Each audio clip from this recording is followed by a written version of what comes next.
Catholic Geek. The Catholic Why. What is apologetics? In the beginning, God. Those are the opening words of sacred scripture, Genesis chapter 1, verse 1. They proclaim a foundational truth of the Christian faith. Before all else, God is. For many believers, this seems obvious. But in every age, people have questioned or outright denied God's existence. Others challenge core Christian claims. Did Jesus really rise from the dead? Did he truly found a church? And for Catholics in particular, does the Pope actually have authority? Because of these questions, Christians, and Catholics especially, are often called not just to believe, but to explain and defend what they believe. That's where apologetics comes in. The word apologetics comes from the Greek word apologia. It means a defense. Today, the word apology usually means saying you're sorry, but that's not what it meant originally. In the ancient world, an apologia was a reasoned explanation, a logical defense of a belief. That's why philosophy students still read Plato's Apology. Not because Socrates was apologizing, but because he was defending his teaching. In this sense, Christian apologetics is the reasoned defense of the faith.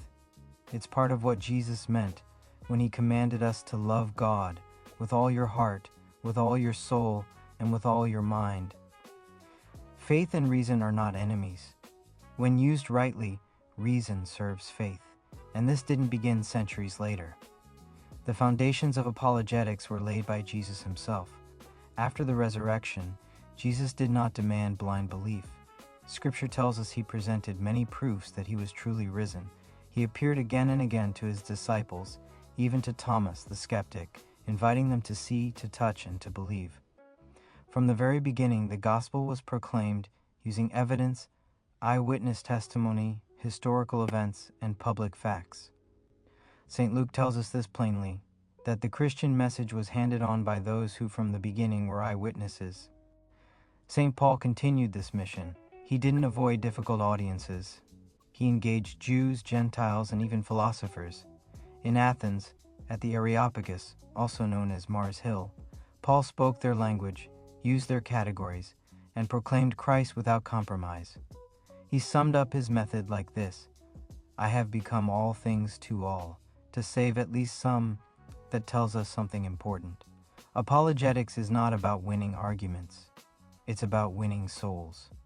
Today, Catholics are called to do the same, to defend the faith with clarity, with charity, with humility, and with confidence. As Scripture commands us, always be ready to give an explanation to anyone who asks you for a reason for your hope. That is apologetics.